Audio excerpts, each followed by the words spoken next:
The cedar box sat like a coffin on Martha Holbrook's kitchen table, dust motes dancing in the lamplight around its brass corners.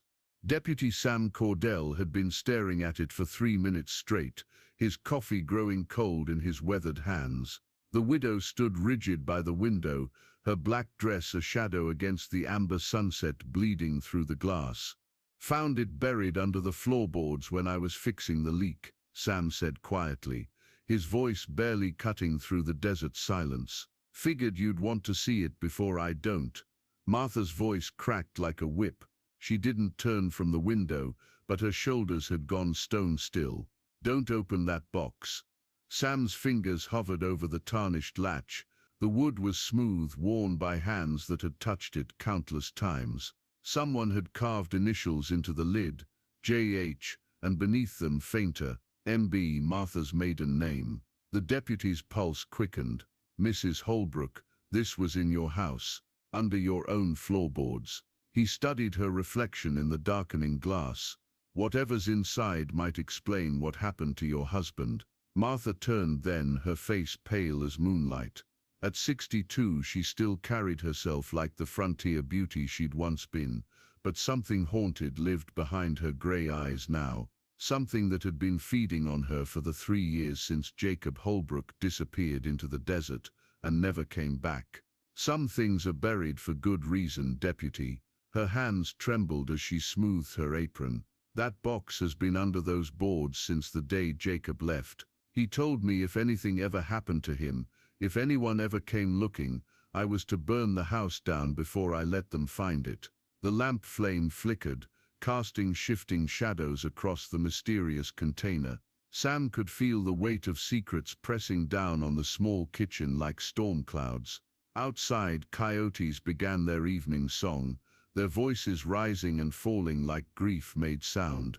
What's he so afraid of someone finding? Sam's thumb traced the edge of the latch. The metal was cold, colder than it should have been in the desert heat. Martha's laugh was bitter as alkali water. "The truth, Deputy. The one truth that could destroy this whole territory." The box seemed to pulse in the lamplight, holding its breath, waiting. Sam's badge felt heavy against his chest as he weighed duty against the fear radiating from Martha like heat from a forge. 3 years he'd been searching for answers about Jacob Holbrook's disappearance, following cold trails that led nowhere, listening to whispered rumors that died the moment he approached. Now the answer sat right here, locked in cedar and brass. Martha. He used her first name deliberately, the way he had when they were young, before she married Jacob, before secrets carved lines around her eyes. People deserve to know what happened. Sarah Jenkins still asks about her brother every Sunday after church. Tom Morrison's been drinking himself to death, wondering if he could have saved them. Them? Martha's composure cracked like ice on a winter pond. "Who told you about the others?" The deputy felt something cold crawl up his spine. "What others?" She turned back to the window, wrapping her arms around herself. "Don't pretend, Sam. Don't act like you don't know why you really came here tonight." Her reflection wavered in the glass like a ghost. "How many families have asked you to stop looking? How many people warned you to leave the past buried?" More than he cared to admit, the banker's wife, the preacher, even his own captain had suggested Sam focus on current matters, but he'd always assumed it was small-town politics, the usual desire to keep old scandals quiet. What did Jacob do? Sam's fingers found the latch again. This close he could see scratches in the wood around the lock, as if someone had tried to pry it open with desperate hands. "It's not what he did." Martha's voice dropped to a whisper. "It's what he knew, what he recorded. Names, dates, amounts." She faced him then, and he saw 20 years of fear etched in the lines around her eyes. "If you open that box, Sam Cordell, you'll learn that half the founding families of Copper Ridge built their fortunes on blood money. You'll learn that the Apache raids that killed so many good people weren't random attacks." The lamp guttered, throwing wild shadows across the walls. Outside, a horse whinnied in the distance, or maybe it was just the wind through the canyon walls. "You'll learn," Martha continued, her voice steady now with the weight of long-carried truth, that some of the most respected men in this territory are murderers, and once you know that, Sam, they'll kill you just like they killed Jacob. Hoofbeats, real ones this time, growing closer in the desert darkness. The riders came like smoke, materializing from the purple dusk with their faces hidden beneath hat brims and bandanas. Sam counted 4 silhouettes against the dying light,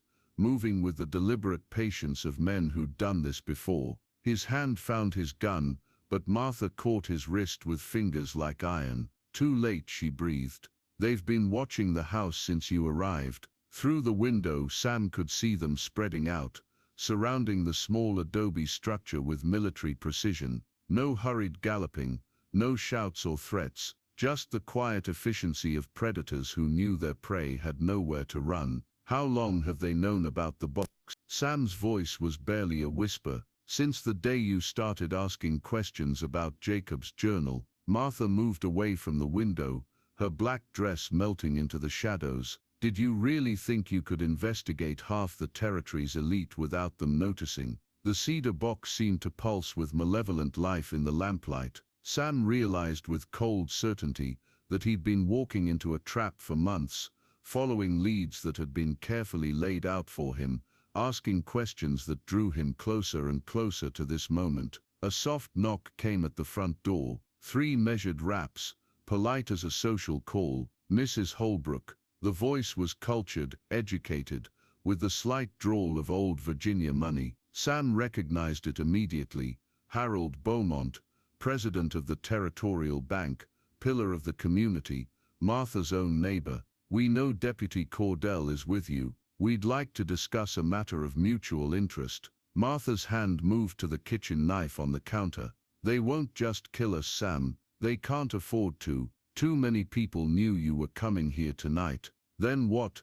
They'll make us disappear. Her gray eyes held the hollow knowledge of someone who'd watched it happen before. Like Jacob, like the others. Deserts full of old mine shafts that never give up their dead. Another knock, more insistent. The horses shifted restlessly outside, leather creaking in the darkness. Mrs. Holbrook, we're reasonable men. No one needs to be hurt tonight. Beaumont's voice carried the smooth confidence of someone accustomed to getting his way. Just hand over the box and the deputy's investigation notes, and we can all walk away from this. Sam's gaze fell on the carved initials again, J.H. and M.B. Jacob had loved her once, loved her enough to document the corruption that would eventually kill him, loved her enough to hide the evidence where only she would think to look. The lamplight caught something metallic through the gap under the front door, the barrel of a rifle pressed against the threshold.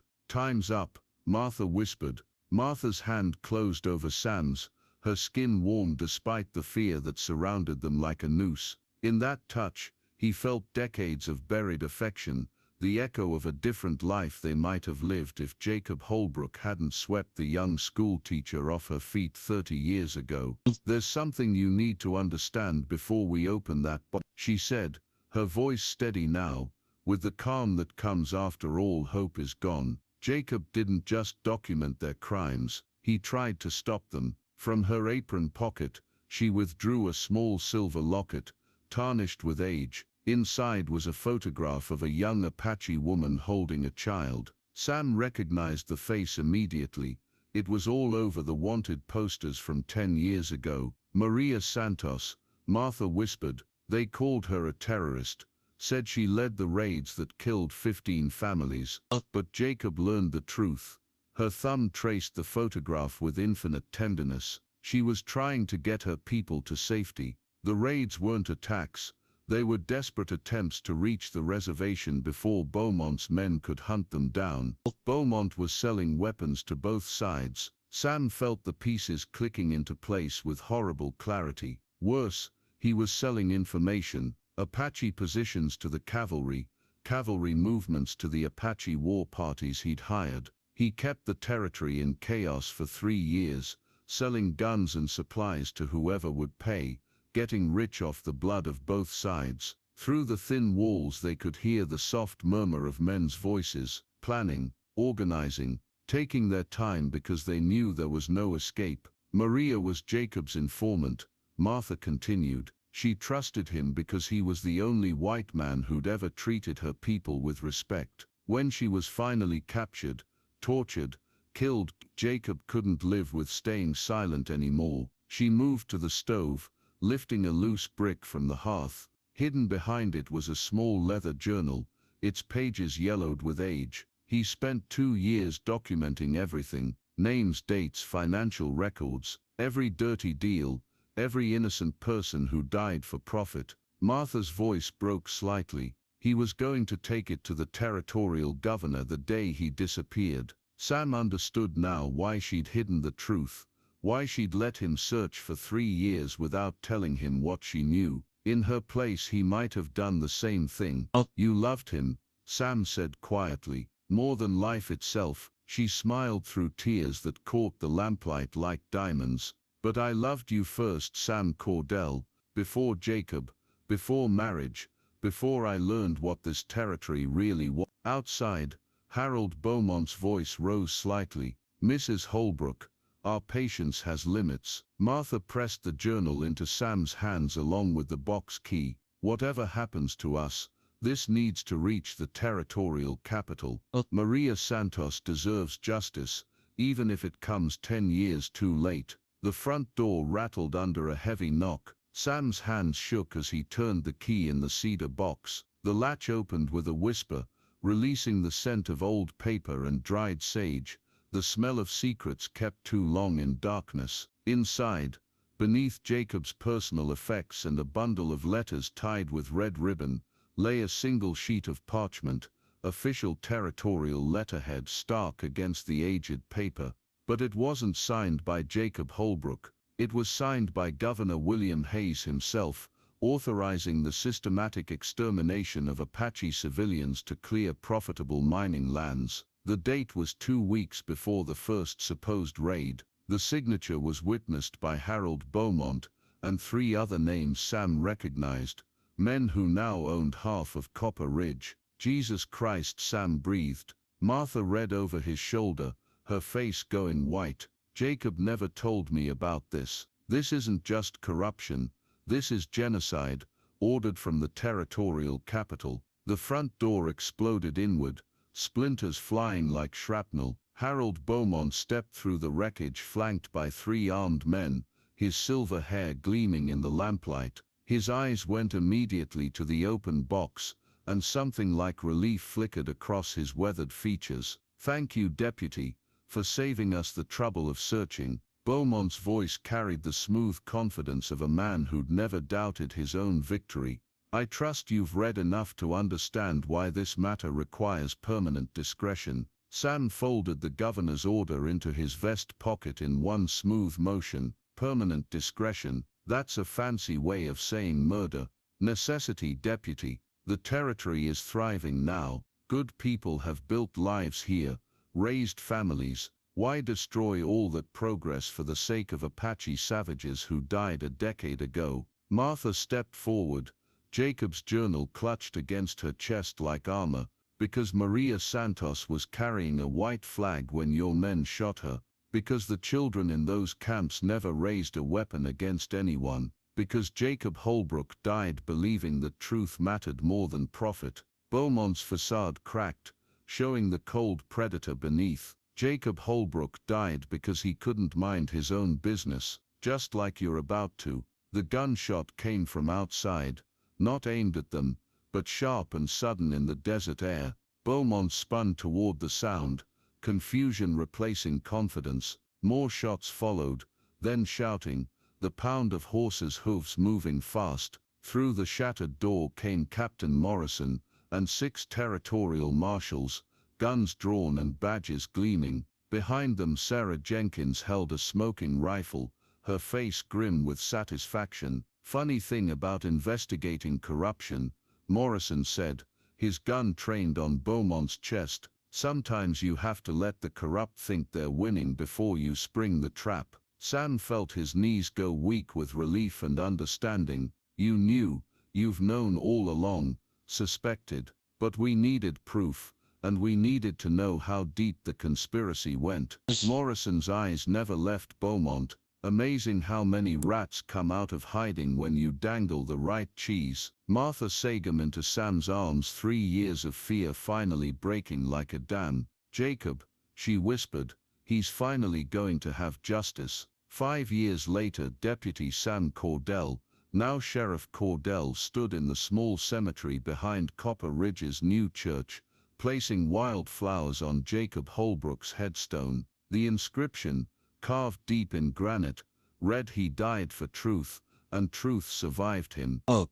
Martha stood beside him, no longer dressed in widow's black. The silver band on her finger caught the morning sunlight as she reached for Sam's hand. "Do you think he would have approved?" she asked, nodding toward the small wooden schoolhouse where Apache and white children learned together, where Maria Santos's son, found alive in a reservation orphanage, now taught both languages to a new generation. Sam smiled, watching the children play in the dusty yard, their laughter carrying on the desert wind like a promise. "I think Jacob Holbrook got exactly what he died for." The cedar box sat in the territorial archives now, its secrets no longer dangerous but preserved as testimony. And sometimes on quiet evenings when the desert wind whispered through the canyon walls, Sam could swear he heard Jacob's voice in the sound, not mournful, but satisfied. The truth had survived him, just as he'd always believed it would.